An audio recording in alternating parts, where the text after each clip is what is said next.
brother नोंथाङा नोंनि गार्लफ्रेन्डखौ किस खालामबाय नामा DN Vlogs खिफिब्ला साउन्ड होना खिफिना साउन्ड गैयालासिनो माने पेमेन्टखौ लोगोफोर माने नोंथांमोन गासैबो सोंगासिनो दङ बे सामखौ लोगोफोर माने बुंस्रानोसै आं माने लोगोफोर guys नोंथांखौ दिन बे first 30k special Q&A video लोगोफोर बरबेक बयखौबो माने लोगोफोर एसे गोबाव जाबाय Q&A भिडिअ मोननैसो आंहा प्रब्लेम जागासिनोमोन स दिनै माबा मोनसे टाइम दिहुनना लाभ शेयार लोगोफोर बुंखासै माने कमेन्टआ ओरैबायदि बुरजा फैदों लोगोफोर माने भिडिअबो फैदों कमिउनिटि पस्टआव फैदों माने लोगोफोर गासैबो कमेन्टआ 500 जागोन आरो लोगोफोर 500 नङाबा 400 500 जागोन लोगोफोर स बिनिनि भितराव गोबां 50तासो कुइसन पिकआप खालामबाय माने लोगोफोर प्राय कुइसनानो माने सेम जादों आरो ना स प्रायानो 50% GF नि बागै सोंदो माने लोगोफोर गासैबो खोन्थागोन आं माने GF नि बागैबो खोन्थागोन बेसाद थकाय नङा होमबा लोगोफोर माने फार्स्ट अफ अल माने मोजां कुइसननिफ्राय दायो जागायनोसै नङा होमबा ओमफ्राय सेकेन्ड माने गेजेराव बहुत फानि दोङो मा जागोन ओमफ्राय खोन्थागोन लोगोफोर गासैखौबो पेमेन्टनि सोमोन्दै खोन्थागोन इउटुबाव माबोरै साक्सेस जानो हायो लोगोफोर बिनि मोननैसो ट्रिकबो होगोन आंनि भिडिअनि गेजेराव लोगोफोर स भिडिअ नायलांबाय थाबानो जाबाय जाय इउटुबार बोरै जेनेबा बोरै लोगोफोर साक्सेस जानो हागोन नोङो स बिनि लोगोफोर बहुत इम्पर्टेन्ट ट्रिक माने जाय ट्रिक रावबो होआखै लोगोफोर स आं दिनै बे ट्रिकखौ लोगोफोर होगोन आरो ना स लोगोफोर नायलांबाय थाबानो जाबाय दिनैनि भिडिअखौ स दायो लोगोफोर जागासिनो नङा होमबा स लोगोफोर फार्स्ट माने गिबि कुइसनानो जाबाय स्टेटास लाभार नामा कमेन्ट्स आदानि बर'नि फेभरेट इउटुबारा सोर आदानि एमा मा आदाया भिडिअ बानायनायनि टाइमाव खिनो ओंखार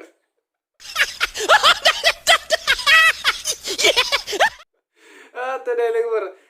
जात्रायानो नै मा फैबाय नालाय आं माने लोगोफोर जेबो मिथियाखै दे माने जि नुयो बेखौ लादो आरो ना लोगोफोर माने आदाया भिडिअ बानायनाय टाइमाव खिनो ओंखारफेराखै आदाया मा खालामना मोजां मोनो आसा खालामो रिप्लायगोन माने लोगोफोर आंनि फेभरेट इउटुबारा लोगोफोर माने गोबां दङ आरो ना आंनि लोगोफोर गोबां इउटुबार दङ जेरैबायदि जोंनि मेहेरदा जाहैबाय एक्सट्रा इउटुबार जाहैबाय ओमफ्राय आब' मिथि आब' गेमसि माने लोगोफोर गासैखौबो नायदो लोगोफोर आरो जोंनिया ब्रादार बि बयस जोंनिनो खाथिनिनो लोगोफोर बहुत आरो ना ओमफ्राय लोगोफोर आदानि एमआ मा आंनि एमआ जादों लोगोफोर मानेथ' मा बुंनो आरो ना आंहा एम दङमोन मोनसे फिसा एम माने प्रफेसारफोर जानायनि एसे एम दङ लोगोफोर बाट आं जागोन जाला आं जेबो हमनो हाला लोगोफोर दायो आङो DLED पास खालामखांबाय ओमफ्राय टेट खेबसे दं टेटआव फेल जाबाय खेबसे ओमफ्राय होफिनो लोगोफोर स दाथ' कर'नानि सिजन नङा होमबा स उनाव मा जायो जेबो बुंनो हाया लोगोफोर दासो नै इउटुब नांगासिनो नोंथांमोननि थाखाय नोंथांमोनखौ एसे इन्टारटेन खालामनो थाखाय लोगोफोर ओमफ्राय आदाया भिडिअ बानायनाय टाइमाव खिनो ओंखारो मा ओंखारोब्रा मानो ओंखारदोंलै मालाबा बे आरो गावनि उदैनिसो नङा होमबा गावनि जानायफोरानो मोजां नङाबा पुरा टाइमाव जाबाय आदाया मा खालामना मोजां मोनो आं आरो बिदिनो लोगोफोर इउटुबाव भिडिअ बानायनो मोजां मोनो थ' बेनोसै नोंफोर आं बुंखासै माने प्रायानो सोंगासिनो आरो ना हमना ला 50 जनसो माने मानसिया सोंखाबाय आरो माने मोनसे कुइसनखौ माने आदानि न'खराव सोर दङ माने लोगोफोर गासैबो खोन्थागासिनो माने लोगोफोर जाहा न'खराव गासै 7 दोङो आं आइ आफा ओमफ्राय जाहा आब' ओमफ्राय सासे आनि दोङो लोगोफोर जाय दासान्दि हाबा जायाखै आरो ना बुरैनो थानाय माने आनि दोङो आरो लोगोफोर थ' गासैबो 7 लोगोफोर स बेनोसै जानि न'खरा ओमफ्राय मा सोंबावदों माने जिअ सनाया सोंदों आरो ना आदानि फेभरेट सिंगारा सोर माने आंनि फेभरेट सिंगार हिसाबै बुंनो थाङोबा आंनि आब' नितामनि आब'आनो आंनि फेभरेट सिंगार बर' हिसाबै ओमफ्राय बहुत दङ इलिसा आब' माने गासिबो आब'आनो आं गासिबो मोजां मोनो आरो ना आदा फुकन आदा मोनसोम ओमफ्राय जोंनि सुलिखा आब' जाहैबाय माने एसामिसनि भितराव आं जुबिन गार्गखौ बेस्ट नाङो आरो ना स बिथाङा बर'निबो बहुत गान खनो नालाय स जुबिन गार्गआ आंनि माने बहुत बिग फेन आरो ना जुबिन गार्गनि आं लोगोफोर थ' दायो नेक्स्ट कुइसनाव फैनोसै नङा होमबा स क्रेजि ए नार्जारिया सोंदों आदाया इउटुब चेनेलखौ खुलिनायाव साक्सेस जानाय नंला सानफ्लांदोंमोन नामा माबाफोर माने बहुतै साननो गोनां मोनसे आबार ना कमेन्ट माने सोंथि माने सानदोंमोन माने लोगोफोर आंनि इउटुब जार्निया स्टार्ट माने गोबां आं बुंखासै लोगोफोर माने गोबाङानो सोंदों माने आंनि इउटुब जार्निया मालानिफ्राय स्टार्ट खालामलाय माने लोगोफोर गासैनोबो कुइसनखौ बेयावनो बुंखासै लोगोफोर जाने हामोना नामखौ लानाय जानाय नंला स माने आंनि लोगोफोर इउटुब जार्निया स्टार्ट जादोंमोन 2019 निफ्राय लोगोफोर स बेयाव आङो GKB ब्लग्स नामै मोनसे लोगोफोर इउटुब चेनेल खुलिदोंमोन आरो ना माने बेयाव आं बर'आवनो ब्लग बनायदों लोगोफोर आरो बे टाइमाव जोंनि जायगायाव माने इउटुबारानो गैयामोन माने आरो जोंनियाव आरो बिदि माने गैखाया लोगोफोर माने राजा खुंग्रा आदाया दोङोमोन एसे जाखांदोंमोन राजा खुंग्रा आदाया ओमफ्राय माने आं दोंमोन आरो ना आं माने आंथ' इउटुबार नंखाया बे टाइमाव ओमफ्राय लोगोफोर मा बुंदों आरो ना भिउआनो गैखाया जेराव माने फ्लपखा लोगोफोर बेयाव आं सानदोंमोन आरो ना आंनिया माने जानाय नंला इउटुबाव आं आखा गैया बिदि सानदोंमोन लोगोफोर ओमफ्राय लोगोफोर आङो नेक्स्ट खुलिलायबाय आरो मोनसे GKB ब्लग्स बाट लोगोफोर बेयाव आङो हिन्दीयाव मोनसे ट्राइ खालामलायबाय दे माने SBN ब्लग सासे दोङोलै इउटुबार माबानि माने हिन्दी बनायग्रा आरो गुवाहाटीनि लोगोफोर so बिनि एसे फल' खालामनाय एसे मटर ब्लगार एसे स्टार्ट खालामनो लोगोफोर बाट आंहा गारिबो गैया आंहा ग'प्र'बो गैया लोगोफोर ओमफ्राय आङो मबाइलखौनो नायलाया माने हेलमेटाव नायलाया एटाच खालामना लोगोफोर भिडिअ मोननैसो दाबो लोगोफोर थांनानै नायनो हागोन नै जिकेबि ब्लग सार्च खालामनानै फैगोन आरो ना बर'नियाबो फैगोन ओमफ्राय हिन्दीनियाबो फैगोन ओमफ्राय बर'आथ' लोगोफोर मा बुंनो आरो ना जिर' बेनोसै आरो ना आंनि इउटुब जार्निया ओमफ्राय दायो खोन्थागोन आङो मोननैसो काहानि दंबावो इउटुबाव माने लोगोफोर जाबाय लोगोफोरा अके क्रेजि ए नार्जारि माने लोगोफोर एसां गोलाव माने मोनसे सोंथिनि एन्सारखौनो एसां गोलाव बुंलांबाय आं स' लोगोफोर भिडिअ बहुद गोलाव जानानै दै नेक्स्ट कुइसन माने नोंना दंना गैयाथ' माने लोगोफोरा जिएफनिखौ दसेयावनो खोन्थागासिनो माने जिएफ गोबां माने जिएफनि मा नाम बहानि बेसेबां मा माने लोगोफोर गासैबो सोंगासिनो जिएफनि सोमोन्दै स' खोन्थागासिनो आं थगाया खोन्थागोन लोगोफोर थांनाय खेबसे बे थगायदे आं नायबाय था ओमफ्राय आदा आंनि मोनसेल' सोंथि आब' निथामुनि आरो आब' जुरिनि नों मा जायो ना बिदा ना फंबाय प्लिज खोन्था माने आब' निथामुनि आरो आब' जुरिया आंनि बिब' सानैबो ओमफ्राय आब' जुरिया माने आं निजा उदै थाइसेनि बिब' बियो ओमफ्राय निथामुनि आब'आ जा दादैनि फिसाजो आरो ना लोगोफोर बेनो खाथियावनो नङा मालाबा जानाव फैदोंबा निथालावना फैबाय थागोन ओमफ्राय नेक्स्ट कुइसन सोमखोर दैमारिया सोंदों माने जिब दङ ना गैया सोंदों आरो बियो ओमफ्राय बेसेबां सिख्ला फटायखोनो ओमफ्राय बेसेबां मा होनो बेसेबां ब्रेकआप जाखो आं माने बेखौ बुंथ'नो हानाय नंला जा मानोना एसे पारमिसन लानो गोनां दङ दै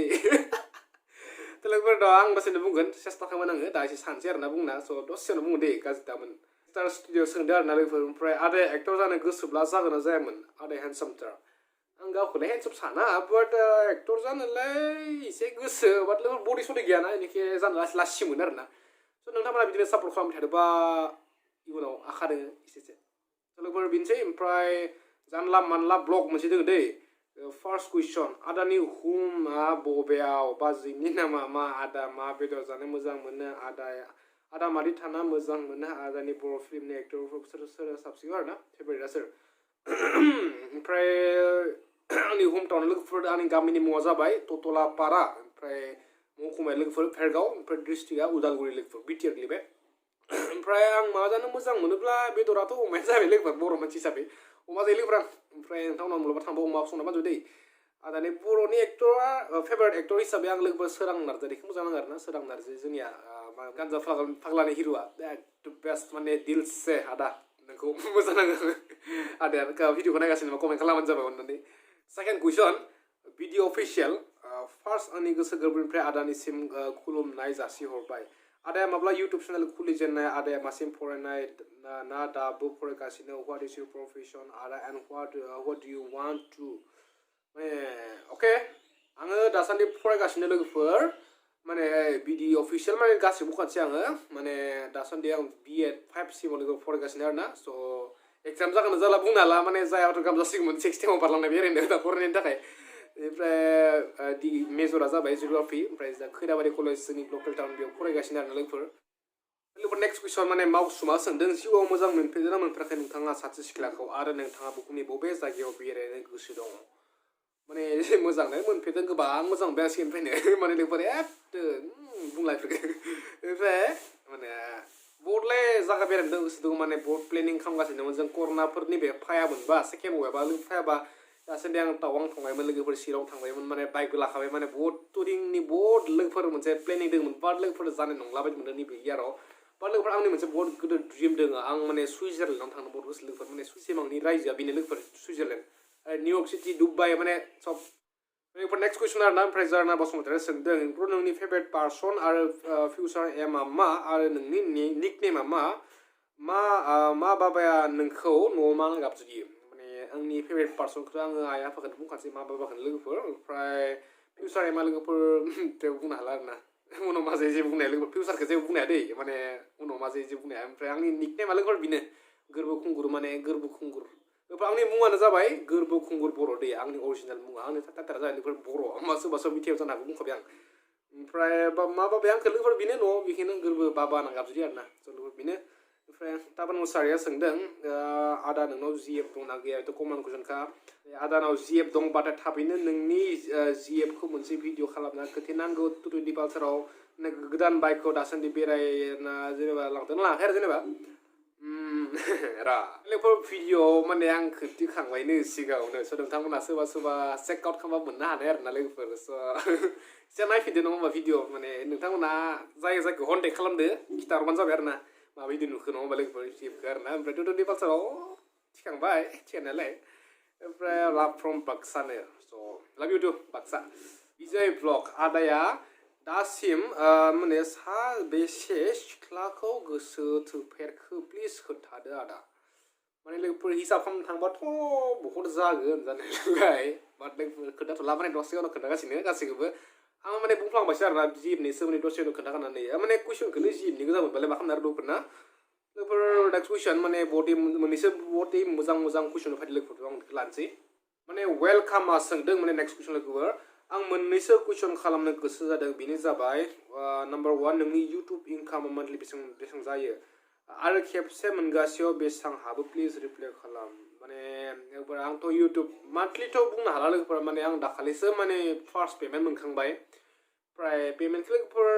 माने नोंथांमोनाथ' सोंगासिनो दङ बेसेबां मोनखो माने बुंस्रानोसै आं माने लोगोफोर 12,000 मोनदों आरोना लोगोफोर आं बुंस्राबाय दै माने बिनो लोगोफोर नेक्स्ट कुइसन माने निजिरा नाजारा सोंदों आदा गोरबो आंनिफ्राय स्पेसियेलि मोननैसो कुइसन नोंथांनि क्वालिफिकेसना बेसेबां आरो नोंथांनि फादार मा जब मावो नोंथांनियाव मोजां मोननाय ओमफ्राय लोगोफोर आंनि फादारा मावनाया जाबाय लोगोफोर गासैबो बुंखाबाय नङा होमबा स' फादारा लोगोफोर जा जेबो मावा फादार आं बुंखानोसै मादारा जाहा प्राइभेट टिचार प्राइभेट स्कुलनि टिचार लोगोफोर UN एकाडेमि फेरगाव मावगासिनो ओमफ्राय फादार लोगोफोर जेबो गैया आरोना ओमफ्राय न'आवनो मोनसे फिसा साहा बागान दङ स' बिदिनो टुकटाक लोगोफोर सोलिगासिनो आरोना ओमफ्राय बिदिनो आरोना आंबो एसे खामायो आफायाबो आइयाबो माने जमा खालामना बिदिनो न'आव सोलिगासिनो लोगोफोर बहुत जा खिन्थु माबासो लोगोफोर ओमफ्राय रितुमनि बियो माने बहुत माने मोनसे कुइसन सोंदों आरोना इउटुबाव बेसेबां साबस्क्राइब जाब्ला फैसा हाबो माने आगै माने साबस्क्राइबार जेबो लोब्बा गैया माने मानसिफोरा सानो जे साबस्क्राइब खालामनो फैसा मोनो लाइक खालामनो फैसा मोनो माने शेयार खालामनो फैसा मोनो जोबोर बिदि नङा आरोना स' लोगोफोर मेनानो जाबाय लोगोफोर एड्सनिफ्राय जों फैसा मोनो आरोना स' एड्स फैनो थाखाय जोंनो नांगोन भिउआ बेसेबां फैयो बेसेबांनो एड्सआ बारा फैगोन स' भिउआ बेसेबां मोनो बेबायदिनो जों फैसा मोनो लोगोफोर बेनो ओमफ्राय साबस्क्राइबार जों जेबो लोब्बा गैया अनलि चेनेला जानांगोन मनिटाइज जाबासो जोंनि चेनेलाव फैगोन एड्स स' एड्सनिफ्राय जोङो फैसा मोनगोन ओमफ्राय भिउफोरा लाख फैदोंबा फैसा एसे फैयो आरोना ओमफ्राय लोगोफोर नेक्स्ट कुइसन आरोना ओमफ्राय तुलिका मुसारिया सोंदों माने जा मोजां आदा नोङो दुखु जानो रोङो नोंखौ गासैबो भिडिअ'आवनो हेपि नुयो आदा नोंखौ माने मा बुंनो आरोना लोगोफोर माने आं दुखुखौलाय बोरै खिथि नङा भिडिअ'आव माने दा नोंथांमोननि सिगाङाव दा दुखु बुंबा नोंथांमोना इन्टारेस्ट जागोन नामा स' बेनिखायनो लोगोफोरखौ गोसोआव बेसेबां दुखु थाबोबा आङो मिनि भिडिअ बनायो माने लोगोफोर आंहा मोनसे माबा जालांखाबाय माने भिडिअ बनायबानो माने मिनिफ्लाङो मिनि हाले भिडिअ बनायफ्लाङो आरोना स' लोगोफोर माने मा बुंनो आरोना बे आंनि मोनसे स्टाइल जालांबाय नङा होमबा दाबो नै मिनिगासिनो आं दायो माने बिनो गोसोआवथ' दुखु थाखायो दुखु गैयालासिनो मोनसे लाइफ जानो हाया लोगोफोर स' दुखु थाखागोन बे आंनियाव मिनि भिडिअ नै आंथ' दुखु गैया बिदि जानो हाया लोगोफोर अके तुलिका मुसारि आंनिया दुखु दङ खिन्थु बहुत दुखु दङ बहुत दिल में सरि माने रिस्कन आरो सोंदों ब्रादार नोंथाङा नोंनि गार्लफ्रेन्डखौ किस खालामबाय नामा मा बेफोरखौ बुंनो हाया दै माने बेफोरखौलाय बोरै बुंनो नङा होमबा माने मा सोङो नोंथांमोना माने बिराद फानि आरोना ओमफ्राय आरो मोननैसो फानि फैदों ओमफ्राय DN ब्लगा सोंदों माने DN ब्लगखौलाय गासिबो सिनायखायो नङा होमबा जोंनिनो सासे जाखांफुनाय मटर ब्लगार जोंनि ध्रुबजित नार्जारि बिथाङा बरमानिमोन नामा ओमफ्राय फंबाय जायो आरोना ओमफ्राय बिनि कुइसना ओरैबायदि डेन्जार लोगोफोर नायदै बुंगासिनो आङो DN ब्लग्स ब्र' आं रावखौबो कुइसन सोंफेराखै नोंखौ फार्स्ट सोंनोसै ब्र'आ खिफियोब्ला साउन्ड होना खिफिना साउन्ड गैयालासिनो खिफि देलाय नोंनो बुंग्रोलाय नों खिफियोबा मारै खिफियो लोगोफोरा माने बियो उदैनि सायाव सोनारसै नङा होमबा ब्रादार माने बियो उदैनि सायाव सोनारसिगोन माने मानसि गैयाबालाय जोंनिया फुरा फुल लाउड स्पिकार होखायो आं माने रावबो मानसि गैयाबा लोगोफोर खिफिनायाबो मोनसे देहानि थाखाय मोजांसो माने उदैयाव गेस थाबासो खिफिनो ओंखारो नङा होमबा ओमफ्राय गेसा ओंखारलांबा मोजांसो गेस्टिक बाहेर जायो ओमफ्राय न'रावबो गैयाबालाय फुरा फुल भलियाम फुरा आवाजा फुरा लाउड स्पिकार आरोना ओमफ्राय मानसि थाबा एसे साउन्ड एसे खम बाराबो खामो खोमा बिदि मानसि थाबा खम बारा नङा होमबा खिथाहरबानो जाबाय दै कमेन्टआव रिप्लाय होबानो जाबाय भिडिअ ओमफ्राय ब्रादार ओमफ्राय मालाबा भिडिअ जमा बानायगोन स' DN ब्लग्स स' ब्र'दो जोङो पार्सनेलि लोगोबो ओमफ्राय बिदिनो इउटुब फ्रेन्ड्स आरोना स' लाभ इउ ब्र' नेक्स्ट कुइसनानो जाहैबाय फुंखा बर' गहपुर थ' गहपुरनि जां बिथाङा गहपुरनि लिरना लाखादो ब्र' सुइफ्ट कड माखौ होनो स' माने प्रायानो मिथिया आरोना सुइफ्ट क'डा मा माने जेबो नङा लोगोफोर नोंथाङा गुगोलाव सार्च खालाम सुइफ्ट कड गुवाहाटि स' बेयाव जि कड फाइल लोगोफोर गुवाहाटिनि स' बेखौनो होबानो जाबाय आरोना स' सुइफ्ट कड माने मोनसे कड लोगोफोर बेयाव माने इउटुबनिफ्राय पेमेन्ट लानो थाखाय माने बिखौ होनो गोनां जायो आरोना पेमेन्टखौ जेनेबा नोङो बेंकआव सोनो थाखाय लोगोफोर स' जोंनि एरियानि लोगोफोर गासिबो गुवाहाटीनिखौ होबा मोजां आरोना गुवाहाटीनिखौ होबा जाबाय आंबो होदो गुवाहाटीनिखौनो स' बिदिनो लोगोफोर जायफोरा गोबां मानसिया माने कंग्रेचुलेसन जासिदों आरोना आंखौ स' थेंक इउ स' माच बयनिसिमबो माने नामफोरखौथ' लानो हाला माने गोबां बुरजा स' मानसि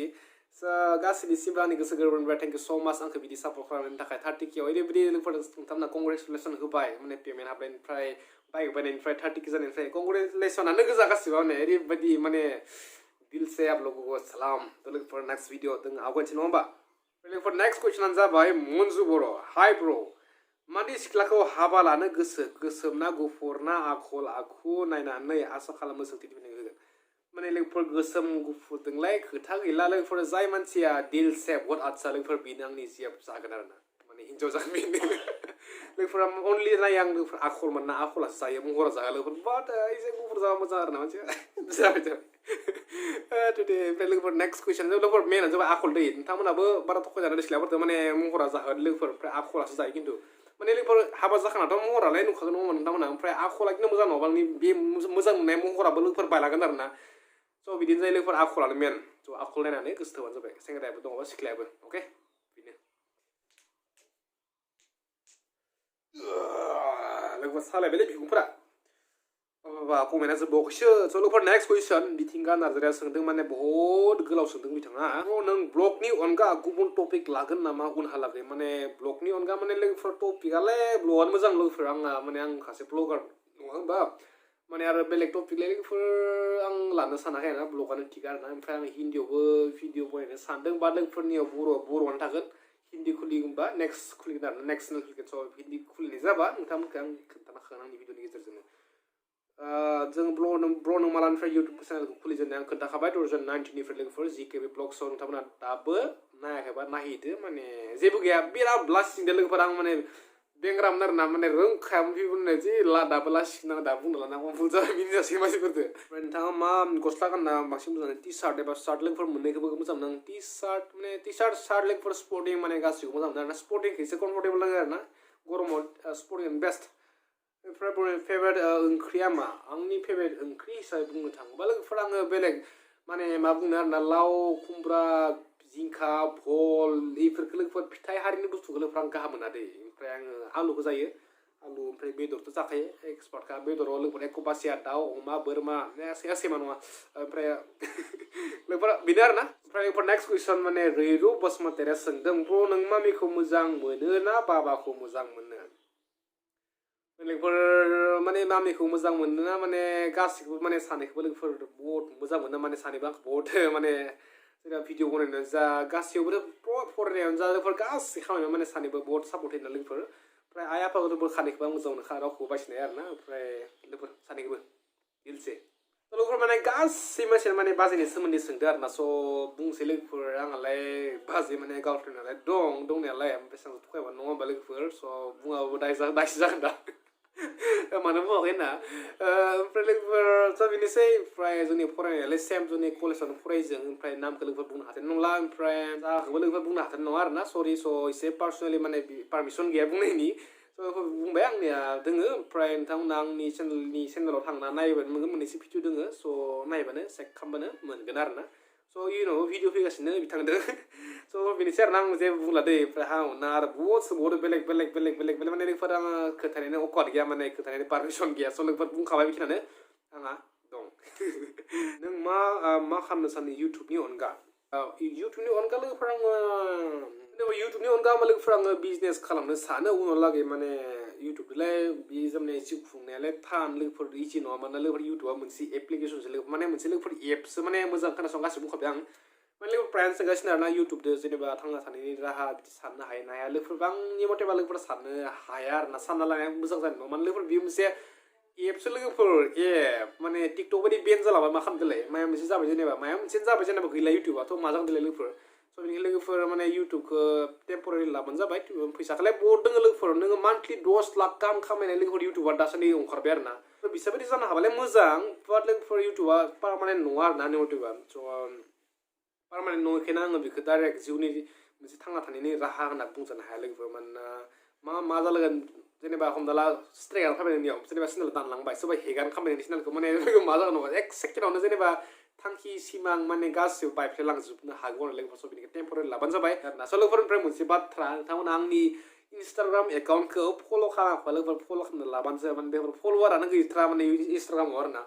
स' दासान्दि 300आनो जायाखै फल'वारा लोगोफोर स' नोंथांमोना जल्दि आंखौ 1K फल'वार खालामना होदो स' लोगोफोर आसा खालामो नोंथांमोना नै भिडिअनि गेजेरजोंनो खालामनो हागोन माने आं सिगाङाव बुंनाय जायाखै भिडिअनि गेजेरजों नोंथांमोना फल' खालामदो दे अननानै आरोना स' जाय जाय दा नायगासिनो प्लिज फल' खालामबानो जाबाय आसा खालामबाय गासिबो आंनि इन्स्टाग्राम एकाउन्टखौ फल' खालामगोन आरो जाय जाय आंखौ फेसबुकआव फल' खालामाखै स' फल' खालामना लाबा जाबाय लोगोफोर अके ओमफ्राय स' लोगोफोर बिनो गासिबो फल' खालामबानो जाबाय इन्स्टाग्रामावबो फेसबुकआवबो अके स' लोगोफोर प्रायानो सोंगासिनो आरोना आंनि जुलिया माला जागोन जुलिया माला जागोन जुलिया माला जागोन माने लोगोफोर आंलाय दा बोरै बुंनो हानो दा आंनि जुलिया माला जागोन माने जुलियाबो लोगोफोर जोनोम जुलि आरो थैनाय लोगोफोर गासिबो खाफालाव लिरनायसोनो आरो लोगोफोर स' बिदिखौ जेबो बुंनाया माने जुलिया सोरजों जागोन मा जागोन लोगोफोर हाजार गोसोथो खाफालाव लिरनाय गैयाबा लोगोफोर मोना आरोना स' आं बुंबाय आरो गाज्रि जागोन माने बेनो आरोना साया माने मेना लोगोफोर जुलिया माला जागोन जे बुंनाया माने माला जागोनथ' गासिबो नोंथांमोना मिथिखागोन माने इउटुब फेसबुक इन्स्टाग्राम गासैयावबो आङो प्रसार खालामना होखागोन आरो ना आंनि जुलिया माला जागोन लोगोफोर नोंथांमोना फैबानो जाबाय आरो ना आंनि जुलियाव लोगोफोर बाय दा वे मोननैसो आं ट्रिक होगोन होननाया लोगोफोर आं ट्रिकखौ दैनो बुंखांखाबाय आरो ना स' नोंथांमोना जाय चेनेलाव जेनेबा जाय चेनेला जेनेबा ग्र' जायाखै स' बेयाव लोगोफोर नांथाबबाय थाना जेबो लाब गैया आरोना स' आं लोगोफोर हामोन ना डाइरेक्ट बुंखाबाय लोगोफोर बेनिफ्राय जेनेबा जाय जेनेबा फार्स्ट जेनेबा भिडिअखौ आपल'ड होदोंबा लोगोफोर स' बेस्ट माने हाई क्वालिटिनि माने लोगोफोर बेस्ट भिडिअ आपल'ड होखा माने फुरा दमाव जों जेनेबा नोङो मा ब्लग बनायदो ब्लगानो जा भिडिअआनो जा लोगोफोर माने फार्स्ट चेनेल खुलिजेननायनि उनावनो होखा लोगोफोर होमबासो लोगोफोर बेयो भाइरेल जानायनि बहुत आखा दङ आरोना माने लोगोफोर इउटुबा फार्स्ट भिडिअफोरखौ फार्स्ट सेकेन्ड थार्ड भिडिअफोरखौ माने हारसिंनो प्रमट खालामो आरोना स' बिदि आं गोबां एक्सपिरियेन्स मोनदों आरो खोनादोंबो स' आं एक्सपिरियेन्स मोननायनिफ्रायसो बुंदों लोगोफोर आं खोनादा बुङाखै आरोना लोगोफोर सेयार खालामना भाइरेल जानायखौ लोगोफोर नाजाना नोंथांमोना बहुत सेयार खालामो फेसबुकआव वाट्सएपआव माने बहुत सेयार खालामो प्रायानो स' बिदि सेयार खालामबा लोगोफोर नोंनि माबा इउटुबनि हारसिंनो बस्ट जालांनाय हारसिंनो पावारा जेनेबा भाइरेल जालांनाय पावारा लोगोफोर खमिसिदो आरोना डाइरेक्ट बुंनो थाङोबा स' बेनिखायनो बारा सेयार खालामना लोगोफोर माहाय एसे सेयार खालामो वाट्सएपफोराव एसे खालामब्ला बाट लोगोफोर गासैनोबो माने मानसिफोरखौ फेसबुक हरलाजोबनाय इन्स्टाग्राम हरलाजोबनाय बिदि खालामना आरोना माने आं गाव एक्सपिरियेन्स जानाय लोगोफोर बिदि बुंदों आरोना स' लोगोफोर नोंथांमोना मोजां भिडिअ सायख' ओमफ्राय गोदान चेनेल खुलि बेयाव एगारना लोगोफोर बे भाइरेल जाथारगोन आरोना ओमफ्राय लोगोफोर बेरासै दिनैनि भिडिअआ माने आं मेंलांबाय नै माने बहुत गोलाव भिडिअ होनाया माने नोंथांमोननि थाखाय आरोना स' बेनि थाखायनो आं टाइम होनो हायाखै माने एसेबां गोलाव टाइम होनो हाया आरो मानसिफोराबो दा सिरि थांनो जानो आंनि थाखायनो माने दासान्दि जेबो मानसिफोरा मावनो हायाखै आरोना स' बेनि थाखायनो एसे प्रब्लेम जागासिनो थादोंमोन स' फर नेक्स्ट भिडिअ लोगो मोनसै स' आसा खालामो नोंथांमोननो दिनैनि बे Q&A भिडिअखौ माने 30K स्पेसियेल Q&A भिडिअखौ मोजां मोनबाय ना स' नेक्स्ट भिडिअ लोगोफोर लोगो मोनसै स' दिनैनि थाखाय बाय लोगोफोर लाभ इउ गाइस